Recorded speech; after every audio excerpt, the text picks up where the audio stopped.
نحمده ونصلي على رسوله الكريم أما بعد رب اشرح لي صدري ويسر لي أمري واحلل عقدة من لساني يفقهوا قولي۔ دینی رہنمائی کی مجلس نمبر 134 میں سبھی سامعین کی خدمت میں السلام علیکم ورحمۃ اللہ وبرکاتہ عرض ہے۔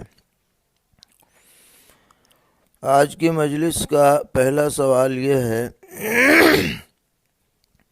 کہ کیا حضور اکرم صلی اللہ تعالی علیہ وسلم نے کسی پرندے کے متعلق یہ ارشاد فرمایا ہے کہ اس کے پروں سے آگ نکلتی ہے؟ سنا ہے کہ آسٹریلیا کے جنگل میں ایسا پرندہ دریافت ہوا ہے جو اپنے پروں سے آگ اور دھواں نکالتا ہے، اور حضور اکرم علیہ السلام نے اس کے بارے میں پیشین گوئی فرمائی تھی۔ اس سلسلے میں ایک ویڈیو بھی سوشل میڈیا پر وائرل ہو رہی ہے، تو اس کے بارے میں آپ سے وضاحت مطلوب ہے۔ جواباً عرض ہے کہ احادیث شریفہ میں ایسے کسی بھی پرندے کا دور دور تک کہیں ذکر نہیں ہے۔ پیغمبر علیہ السلام کی طرف اس بات کو منسوب کرنا سراسر غلط اور جھوٹ ہے، اور واقعاتی دنیا میں بھی آج تک ایسا کوئی پرندہ دستیاب نہیں ہوا ہے جس کے منہ سے یا پروں سے آگ نکلتی ہو یا دھواں نکلتا ہو۔ اور یہ جو ویڈیو اس سلسلے میں وائرل ہو رہی ہے، اس کی تحقیقات کی گئی ہیں۔ بعض لوگوں نے اس کا جائزہ لیا تو پتہ چلا کہ یہ سراسر جھوٹ ہے، اور کئی چیزوں کو ملا کر کے ایک ویڈیو بنا دی گئی ہے۔ اس میں جو عربی زبان میں بات کر رہے ہیں یہ صاحب ہیں عبد الدائم الکحیل، اور انہوں نے صرف اتنی بات بیان کی ہے عربی میں کہ گزشتہ دنوں جو آسٹریلیا کے جنگلوں میں آگ پھیلی تو بعض لوگوں نے یہ دیکھا کہ چیل جیسا کوئی پرندہ ایسے تنکوں کو جس میں آگ لگی ہوئی تھی اپنے چونچ میں اٹھا کر دوسری طرف لے جا رہا ہے۔ اسی کو سامنے رکھ کر انہوں نے ایک اسٹوری بنا لی کہ گویا کہ یہ پرندے باقاعدہ آگ بھڑکانے میں اپنا عمل دخل رکھتے ہیں وغیرہ۔ حالانکہ اس کی کوئی یقینی بات نہیں کہی جا سکتی کہ وہ واقعتاً وہ آگ بھڑکا ہی رہے ہوں، کیونکہ کوئی بھی پرندہ کوئی بھی تنکا اٹھا سکتا ہے۔ پلاننگ کے ساتھ وہ کہیں آگ لگائیں، یہ بات سمجھ سے بالاتر ہے۔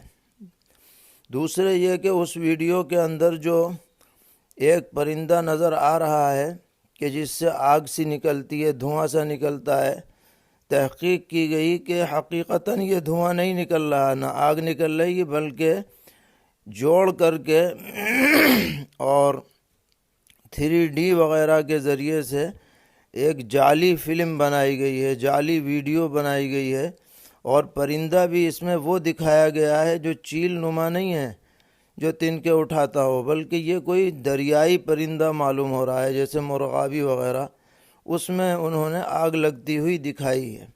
اس لیے اس طرح کی ویڈیو پر یقین کرنا یا اس کو پھیلانا یا یہ کہنا کہ یہ 1400 سال پہلے پیغمبر علیہ السلام نے اس کے بارے میں جو معلومات دے دی تھیں، یہ سب غلط ہے۔ ایسی باتیں ہرگز نشر نہیں کی جانی چاہیے۔ اور رہ گیا چیل کے بارے میں یہ کہ اس کو بھی حضور نے فاسقہ شمار کیا ہے، تو وہ اس معنی کر ہے کہ احرام کی حالت میں جب لوگ پیدل اور جانوروں پر سفر کرتے تھے تو یہ چیل اور کوے وغیرہ جانوروں میں جو سفر کی وجہ سے زخم وغیرہ ہو جاتے تھے تو انہیں کریدہ کرتے تھے، جس کی وجہ سے جانور کو تکلیف ہوتی تھی، تو اجازت دی گئی کہ ان کو مارا جا سکتا ہے۔ اسی طرح یہ جانور کہیں ستانے لگیں کسی کو تو مارنے کی گنجائش ہے۔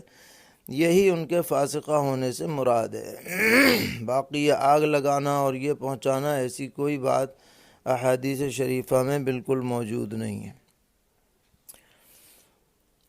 پوچھتے ہیں کہ ہم نے بہت مرتبہ یہ بات سنی ہے کہ ایک بڑھیا عورت مکہ معظمہ سے باہر جانے کو تیار تھی اور حضور نے اس کا سامان اپنے اوپر اٹھایا اور اسے لے کر چلنے لگے، اور وہ بیچ میں بات چیت کرتی جاتی تھی، اور پھر آخر میں جب اسے پتہ چلا کہ یہی محمد صلی اللہ تعالیٰ علیہ وسلم ہے تو اس نے کلمہ پڑھ لیا۔ تو اس واقعے کی کیا حقیقت ہے؟ اسی طرح کوئی عورت آپ کے اوپر کوڑا ڈالا کرتی تھی اور کسی دن کوڑا نہیں پڑا تو آپ اس کی عیادت کے لیے تشریف لے گئے، اس واقعے کی کیا حقیقت ہے؟ تو یہ بات پہلے بھی کسی مجلس میں آ چکی ہے کہ یہ دونوں واقعے بے اصل ہیں، کسی بھی روایت میں ان کا ثبوت نہیں ملا ہے، اور ایسی بے اصل باتیں عوام میں بیان نہیں کرنی چاہیے۔ سوال کرتے ہیں کہ کفر کسے کہتے ہیں اور کفر کے کیا معنی ہیں، اور کیا کلمہ کفر کہنے سے آدمی اسلام سے خارج ہو جاتا ہے اور اس پر دوبارہ کلمہ پڑھ کر تجدید اسلام ضروری ہوتی ہے؟ تو جواباً عرض ہے کہ انکار کا نام کفر ہے، اور کفر کے یہی معنی ہے کہ آدمی قرآن و سنت اور ایسے عقائد جو احادیث متواترہ سے ثابت ہیں ان میں سے کسی ایک عقیدے کا بھی انکار کر دے تو وہ کفر کے دائرے میں چلا جاتا ہے۔ اگر کلمہ کفر کہا برضامندی بخوشی اور دل کے ارادے کے ساتھ تو بلا شبہ آدمی اسلام سے خارج ہو جائے گا اور تجدید اسلام لازم ہے، اور اگر کسی کے دباؤ میں جان بچانے کے لیے محض زبانی طور پر کلمہ کفر کہا تو اس کا حکم الگ ہے۔ قرآن پاک میں اس کی وضاحت موجود ہے کہ اضطراری حالت میں کوئی آدمی دل کے شرح صدر کے ساتھ کوئی جملہ اگر کہے جان بچانے کی خاطر تو اس کی وجہ سے وہ کافر قرار نہیں دیا جاتا ہے۔ سوال کرتے ہیں کہ قیامت میں سب سے پہلے کس بات کا فیصلہ کیا جائے گا؟ تو جواباً عرض ہے کہ اس سلسلے میں متعدد روایات موجود ہیں، اور سب کا خلاصہ یہ ہے کہ حقوق اللہ میں سب سے پہلے نماز کے بارے میں حساب ہوگا، اور جس کی نماز کے بارے میں جس کا ریکارڈ اچھا ہوگا اس کے اور اعمال بھی انشاءاللہ اچھے نکلیں گے۔ تو حقوق اللہ میں سب سے پہلے نماز، اور حقوق العباد میں سب سے پہلے قتل ناحق کے بارے میں فیصلہ کیا جائے گا۔ چنانچہ نماز کے بارے میں احادیث میں ہے کہ ان اول ما یحاسب به العبد من عمله صلاته، کہ سب سے پہلے بندے کا اس کے اعمال میں جو حساب لیا جائے گا وہ اس کی نماز کا حساب ہوگا۔ اور قتل ناحق کے بارے میں فرمایا کہ ان اول ما یقضى بین الناس فی الدماء، کہ لوگوں میں سب سے پہلے جو فیصلہ ہوگا وہ خونوں کے بارے میں ہوگا۔ کسی نے کسی کو ناحق قتل کر دیا ہو تو اس کے بارے میں سب سے پہلے فیصلہ کیا جائے گا۔ سوال کرتے ہیں کہ مقیم نے کسی مسافر شخص کے پیچھے 4 رکعت والی نماز کی نیت باندھی، اور امام نے جب 2 رکعت پر سلام پھیر دیا تو یہ اپنی 2 رکعت پوری کرنے لگا، تو وہ کس طرح پوری کرے گا؟ اور اگر ان بعد والی 2 رکعتوں میں کوئی سجدہ سہو والی بات پیش آ جائے تو یہ الگ سے سجدہ سہو کرے گا یا نہیں کرے گا؟ تو جواباً عرض ہے کہ یہ مقیم شخص اپنی جو 2 رکعت بعد میں پوری کرے گا اس میں قرأت نہیں کرے گا، بلکہ بس اتنی دیر کھڑا رہے گا جتنے میں واجب قرأت ہو سکتی ہے، کیونکہ یہ لاحق کے درجے میں ہے، اور اس میں اگر کوئی ترک واجب وغیرہ کی وجہ سے سجدہ سہو لازم آ جائے تو اس پر سجدہ سہو واجب نہیں ہے، کیونکہ وہ ابھی گویا کہ مقتدی کے درجے میں ہے، اور مقتدی سے اگر کوئی واجب چھٹ جائے تو اس پر سجدہ سہو لازم نہیں ہوتا ہے۔ سوال کرتے ہیں کہ ترک جماعت پر وعید کون سی جماعت پر ہے؟ کیا اگر گھر میں جماعت سے نماز پڑھے تو وعید سے نکل جائے گا، یا مسجد میں جا کر نماز پڑھنی ہوگی؟ جواباً عرض ہے کہ عام حالات میں اس کا اصل مصداق تو قریبی مسجد کی جماعت ہی ہے، کیونکہ اگر یہ مراد نہ لیا جائے تو وعید کا کوئی مطلب ہی نہ رہے گا۔ البتہ عذر کی وجہ سے اگر گھر میں جماعت سے نماز پڑھ رہے ہیں تو انشاءاللہ وعید کا مستحق نہیں ہوگا۔ پوچھتے ہیں کہ ہم نے سنا ہے کہ جمعے کے دن ایک ایسا وقت آتا ہے جس میں دعا قبول ہو جاتی ہے، تو یہ وقت کون سا ہے؟ جواباً عرض ہے کہ اس سلسلے میں بہت سے اقوال محدثین نے نقل فرمائے ہیں، جن میں سے 2 قول سب سے زیادہ مشہور و معروف ہیں، اور دونوں کی تائید احادیث شریفہ سے ہوتی ہے۔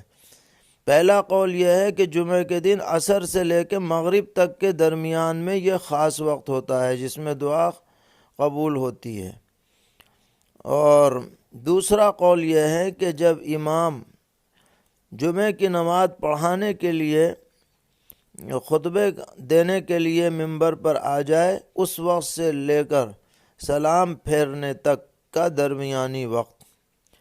اس بارے میں بھی ایک حدیث موجود ہے، لیکن اس دوران زبان سے دعا نہیں مانگی جائے گی، بلکہ صرف دل کے اندر دعا کی جائے گی۔ دل میں جو مانگنا ہو اللہ سے مانگ لیا جائے۔ اور عصر کے بعد کا جو وقت ہے اس میں زبانی دعا بھی ہو سکتی ہے، کوئی حرج کی بات نہیں ہے۔